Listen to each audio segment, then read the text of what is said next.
that are coming out of the public service media system. Next slide. And I just want to show you that, what we do in our programming and what we fund is we sort of develop the educational objectives of what we want to fund. We have a framework. We think coherently about scope and sequence across the programs that we fund, and that this is really part of a national curriculum. So, for example, our work in literacy really was defined out of the work of the National Research Council of about 5 or 6 years ago. And you can see how we think about the different aspects of reading skills as a result of that and what's in what particular program. Next slide.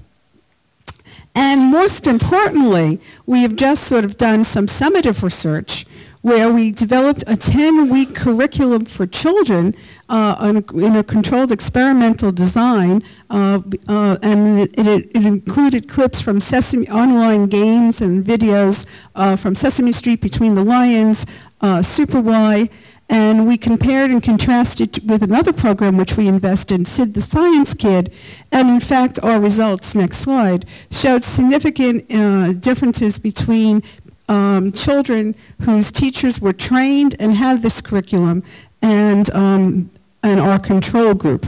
So with very high, by the way, effect sizes. So, so next slide.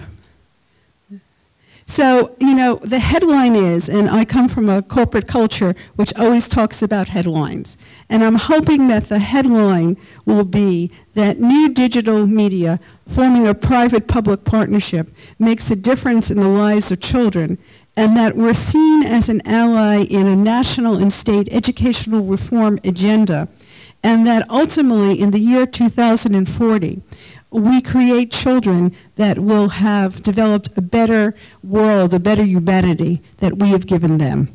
So thank you very much. Thank you, Susan. Next, we have Rob Lippincott, who's Senior Vice President of Education for PBS, and I'm going to let him tell you about what he does. Thanks very much, Sarina. Sure.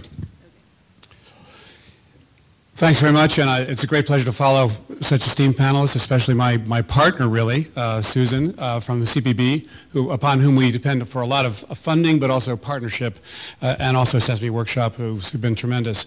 We enlist the help of Ellen Wartella as well to guide a lot of our thinking about research. And so if I were to talk about what's changed, or has anything really changed, I'm certainly talking about PBS, because and the old PBS, so to speak, was born of analog television. 356 stations everywhere kids live. We reach over 98% of the population with a signal. That hasn't changed just because we've gone digital, although television has obviously changed. But a lot more has changed, and I thought I'd share with you just a few simple numbers that are driving our thinking, and in fact, I would argue, have already really pushed us to become the next PBS.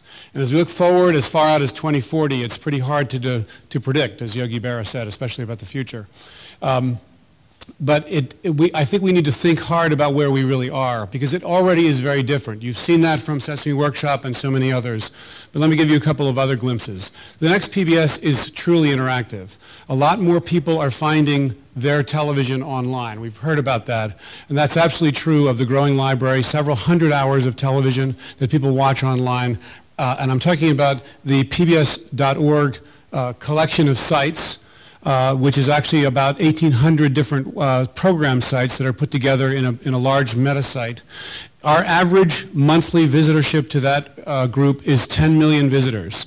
And what's perhaps most interesting, among lots of other statistics, like they're more diverse than our television viewers, they're younger. In fact, 50% of them are under 35.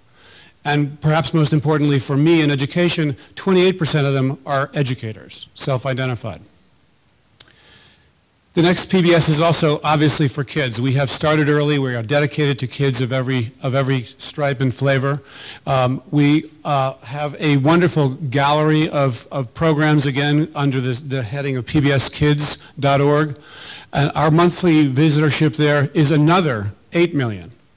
So in other words, these numbers are not experimental. They're not just last year or a tendency. They're huge. They're becoming almost as important to us as the numbers that we have watching television.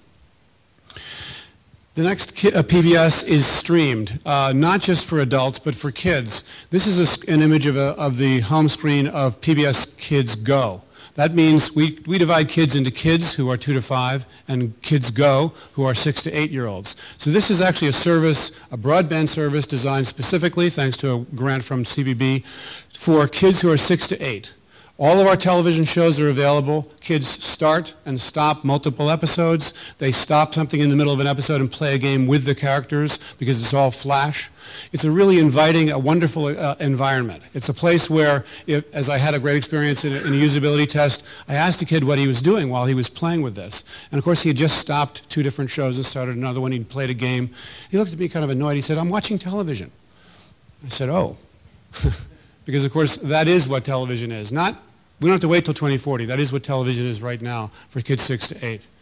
And the same thing got launched about 3 weeks ago for PBS Kids, meaning for 2 to 5-year-olds. We're putting all of our television programming also in a kids player so they can watch it online. Go to pbskids.org and they can watch television starting and stopping. You'll see a difference in the way that it's structured because, of course, kids 2 to 5 want to pick their characters by the face and have a lot of different interface needs. This is a very exciting environment, something that moves very quickly. Cahn and others talked about innovating and changing. That's the way these sites naturally are. What's interesting about it is that we've been watching this as if they were watching television. On an average weekly basis in the year and a half that we've had PBS Kids Go available, we're now up to 1.5 million streams of television or videos for kids who are 6 to 8. I think that's gigantic. What's really interesting is that has not eroded the television audience. In other words, the ratings for those television shows during the same period have actually gone up. The most shocking, however, is that PBS Kids, again, this is 3 weeks old, so we don't have a month's worth of data, but we launched it, and we'll be announcing a number next week. It is literally 10 times our original projections. And I won't do the math for you, but you might imagine where we got our original projections. So these are not insignificant numbers. It's not like something that we're just experimenting with. It's something that's really and truly happening. The next PBS is also an island. Susan mentioned PBS Kids Island. It's a very special site created out of the games and interactive activities of the ready-to-learn properties. Every game is kids come and play and win tickets, which are actually skills. And their caregiver, their parent or their teacher or their elementary school teacher can keep track of their progress. And what's interesting about this is it's not just interesting to kids, it's very interesting. 650,000 individual accounts. And of course this does not mean that 2 to 5-year-olds are registering, it means that their parents and their caregivers are registering so that they can learn and learn how to read. The next PBS is Interactive Teacher Professional Development. What you may not know, Susan mentioned Teacher Line. It's been around for a couple of years, a couple of cycles of funding, the Ready to Teach grant. And we just graduated our 50,000th teacher, completing the 50,000 courses, making it, I think, the largest online teacher professional development service that there is. We also have concentrated a lot of our resources for teachers at PBS Teachers, where over the last year we've had 1.9 million unique visitors. And if you know about pre-K through 12 teachers, there are probably between 3.5 and 4 million of those. So we're really reaching the teaching audience as well as the kids audience, teachers, parents, and kids with the kind of media that we're talking about. And of course, this is almost nothing that I've been talking about is television. In fact, it needs to be not just created for online, but the new forms that we think are the most important, like interactive whiteboards. At PBS Kids Go /whiteboards or /whiteboard, we have a collection of 50 games which are actually especially created for use on an interactive whiteboard, because we find that this is really very active way for kids to learn when they are participating from across the room. We've been taking a careful look at how technologies like this are emerging into the classroom. And in the back there's a study that Peter Grunwald, I think, talked about this morning. If you haven't gotten a copy, you can get one online from either Peter's site or our site. We released it just a couple of days ago.